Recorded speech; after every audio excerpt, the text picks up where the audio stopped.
Dear student. तो आज की वीडियो में हम हिमज्योति स्कूल का जो मॉडल पेपर है, तो आज हम आपके सामने हिंदी का मॉडल पेपर लाए हैं। जिस प्रकार से हमने मैथ्स और इंग्लिश का मॉडल पेपर यहाँ पर सॉल्व करवाया, मॉडल पेपर में हमें ये देखने को मिलता है कि हमारे एग्जाम में जैसे हिमज्योति स्कूल का जो इंट्रेंस एग्जाम है कि उसमें क्या क्या टॉपिक वहाँ पे आएंगे। तो हम उसकी प्रैक्टिस आपको हर एक टॉपिक जैसे इंग्लिश की, मैथ्स की और आज हम आपको हिंदी के मॉडल पेपर की तैयारी यहाँ पर प्रैक्टिस यहाँ पर करवा रहे हैं। तो आपने क्या करना है, जो जो भी टॉपिक का हमने प्रश्न आंसर यहाँ पर करवाया है, आपने उसी की प्रैक्टिस घर पे और करनी है। तो इसी प्रकार का पेपर वहाँ पर आएगा।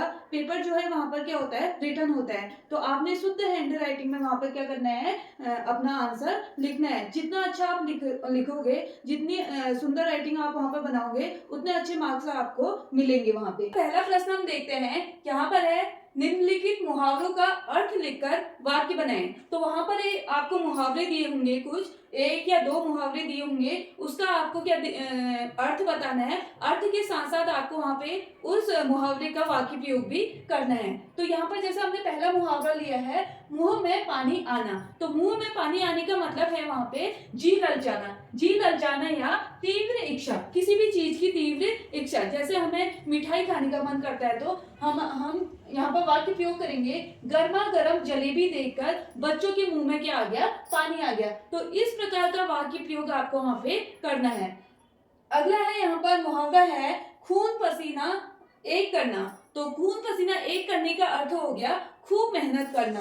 तो इसका हम वाक्य प्रयोग देखेंगे तो यहाँ पे लिखा है खून पसीना एक करके मेघा ने सैनिक स्कूल में प्रथम स्थान प्राप्त किया। तो इसी प्रकार आप अपना नाम लिख के ऐसा वाक्य प्रयोग कर सकते हैं, खून पसीना एक करके सपना ने हिमज्योति स्कूल में प्रथम स्थान प्राप्त किया। तो आप कोई भी मुहावरा है, उसका जो अर्थ होता है, उसका वाक्य प्रयोग जो आपने करना है, वो अपने से जोड़कर भी आप वाक्य प्रयोग कर सकते हैं।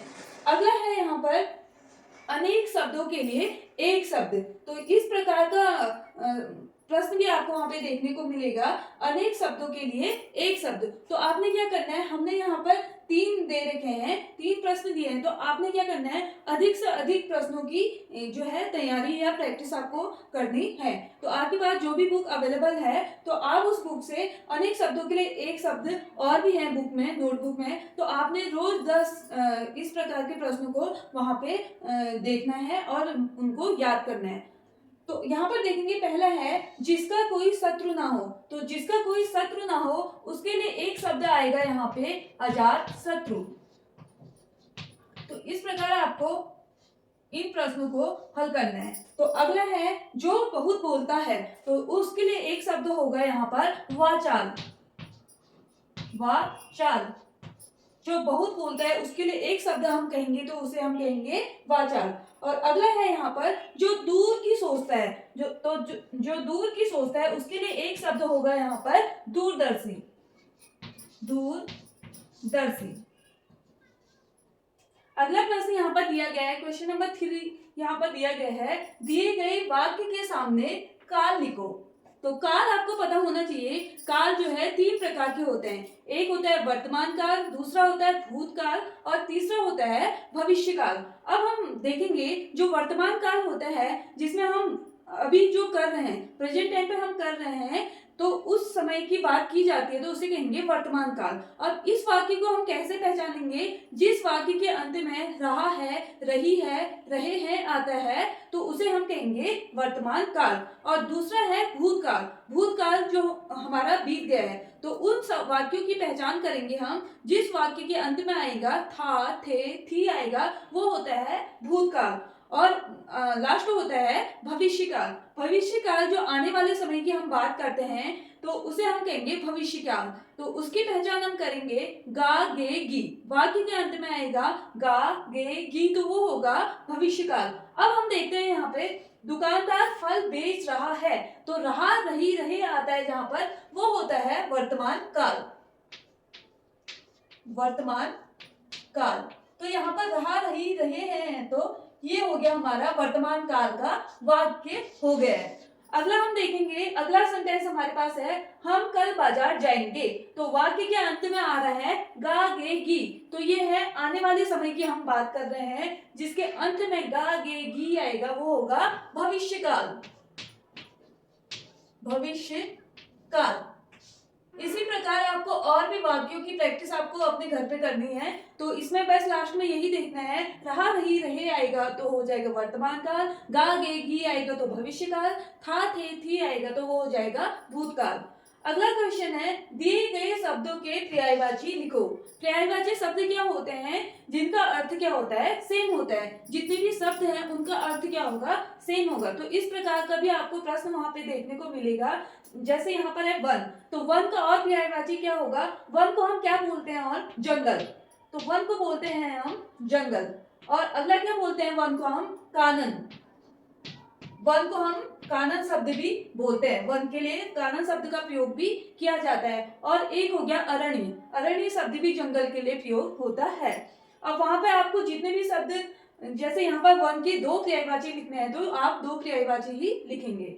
अगला है भगवान, भगवान के लिए पर्यायवाची होगा, तो भगवान के लिए हम और कौन सा शब्द का प्रयोग करते हैं, ईश्वर का, ईश्वर, ईश्वर। अगला है प्रभु, प्रभु भी हम किसको कहते हैं, भगवान को कहते हैं। और परमेश्वर, ये भी जो है भगवान का पर्यायवाची है। तो इसी प्रकार आप और भी पर्यायवाची बुक से आपको क्या करना है, प्रत्येक दिन 10-10 पर्यायवाची आपको याद करने हैं।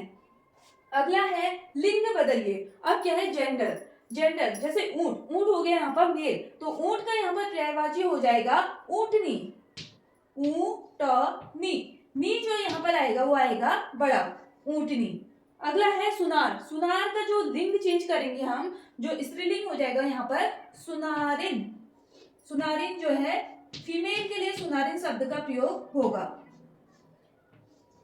तो इस प्रकार वहाँ हिंदी का मॉडल पेपर आपके सामने हमने यहाँ पे करवाया है आपको। तो क्वेश्चन यहाँ पर दिया गया है, निम्नलिखित विषयों में से किसी एक विषय पर 8 या 10 पंक्तियां लिखिए। यहाँ पर आपको मेंशन किया जाएगा कि आपको कितनी पंक्ति किस विषय में लिखनी है। तो आपको वहाँ पे 2-3 टॉपिक दिए जाएंगे, उन टॉपिक में आपको एक टॉपिक सिलेक्ट करना है जिसकी आपको अच्छी तरह क्या हो, जानकारी हो। तो यहाँ पर 2 टॉपिक जैसे दिए गए हैं, एक दिया गया है रक्षाबंधन पे आपको 8-10 पंक्तियां लिखनी है, या दूसरा है आपको दिया गया है मेरी प्रिय पुस्तक, तो इस पे आपको क्या लिखना है, 8-10 पंक्तियां लिखनी है। अब आपको जो टॉपिक अच्छे से आता है आप थोड़ा देर उसके बारे में सोचिए, आपको जो टॉपिक सही लगेगा आपको उस टॉपिक के बारे में क्या करना है, लिखना है। तो यहाँ पर हमने देखो रक्षाबंधन के बारे में लिखा है। इसी तरह आपको प्रैक्टिस करनी है, जैसे यहाँ पर त्योहार हो गया रक्षाबंधन, ऐसे वहां पर दिवाली भी आ सकता है और होली आ सकता है जो आपके प्रमुख त्योहार हैं। और रक्षाबंधन के साथ साथ आपको होली और दीपावली के बारे में भी आपको घर पे प्रैक्टिस करनी है। तो आपको क्या करना है, जैसे हमने इंग्लिश का प्रश्न पत्र करवाया और मैथ्स का करवाया, तो आपको अलग अलग क्या करनी है, वहां पे कॉपी बनानी है। तो इसी प्रकार जैसे आप अपनी हिंदी की कॉपी बनाएंगे तो आपने क्या देखा कि रक्षाबंधन के बारे में हमने आपको यहाँ पर दिखवाया है।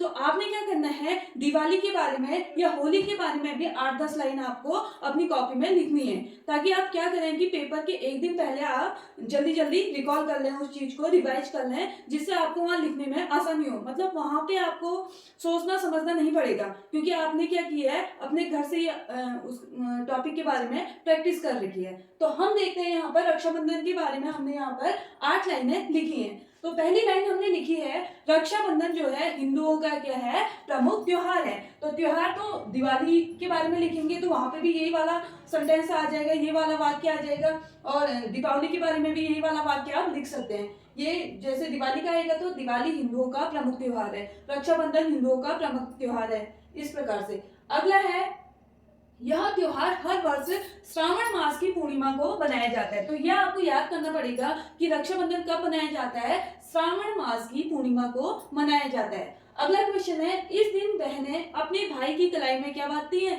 राखी बांधती हैं। तो ये वाला वाक्य भी आपको आता है। अगला है वाक्य, इसे राखी का त्योहार भी कहते हैं। नॉर्मली हम क्या कहते हैं, राखी आने वाली है तो इसे हम क्या कहते हैं, राखी का त्योहार भी कहते हैं। इस दिन क्या होता है, भाई अपनी बहन को क्या देता है, उपहार देता है। और अगला हम देखेंगे, इसमें वाक्य बना है, भाई बहन की रक्षा करने का वचन देता है। जब बहन राखी बांधती है तो बदले में भाई उसको उपहार के साथ उसकी रक्षा का वचन भी लेता है। अगला है रक्षाबंधन का अर्थ है सुरक्षा का बंधन। जो आप भाई को डोर बांधते हैं वो डोर होती है रक्षा की डोर। तो भाई क्या करता है, अपनी बहन की रक्षा का वचन लेता है।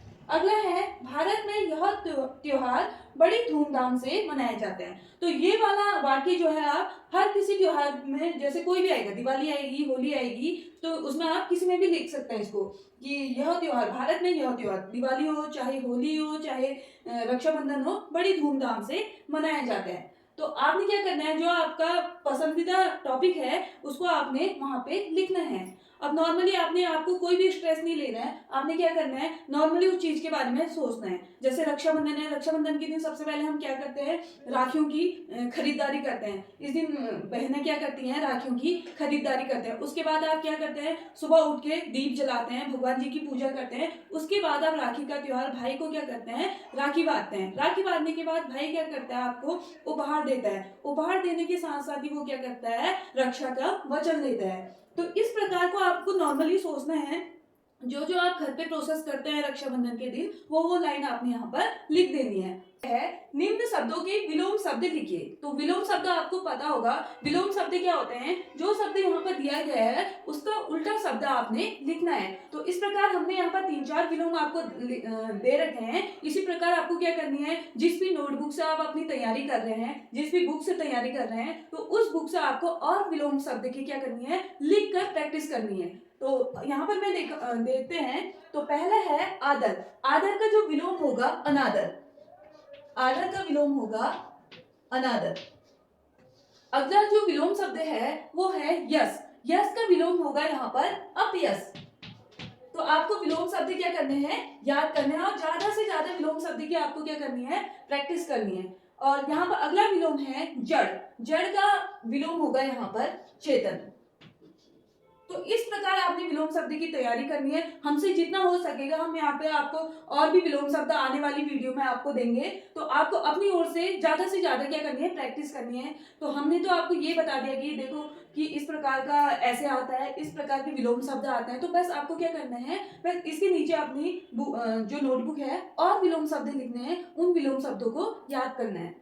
अगला है नीचे शब्दों के शुद्ध रूप लिखो। अब शुद्ध रूप हम यहाँ पर लिखेंगे। यहाँ पर दिया गया है अतिथि। तो अतिथि में हम देखेंगे अतिथि कैसे लिखा जाता है। त में भी होती है छोटी ई की मात्रा और थ में भी होती है यहाँ पर छोटी ई की मात्रा। तो ये हो गया अतिथि। अगला है दांत। तो दांत इस प्रकार नहीं लिखा जाता है। दांत में अंक की मात्रा ना होके क्या लगता है, यहाँ पे चंद्र बिंदु लगता है। तो ये इसका दांत का हमारा शुद्ध रूप है। अब है कवियत्री। कवियत्री का जो शुद्ध रूप होता है क व य में होगी छोटी ई की मात्रा और त्र में होगी तुम्हारी बड़ी ई की मात्रा। तो ये होगा कवियत्री का शुद्ध रूप। अगला है पूजनी। तो पूजनी का शुद्ध रूप होगा ज। ज जो है छोटा ना होगी क्या होता है, बड़ा होता है, पूजनी। पूजनी। तो इस प्रकार आपने क्या करना है, जो शुद्ध रूप का जो आपकी बुक में और शुद्ध रूप दिए गए हैं आपको अपनी नोटबुक में नोट करना है। लगभग एक दिन के 10 शुद्ध रूप भी आप याद करते हैं या प्रैक्टिस करते हैं वहां पे, तो आपको आराम से आपको वहां पर पेपर क्या है, क्रैक हो जाना है। क्योंकि आना जो है वो हम आपको यहाँ पे बता रहे हैं और आपको क्या करनी है, ज्यादा से ज्यादा प्रैक्टिस करनी है।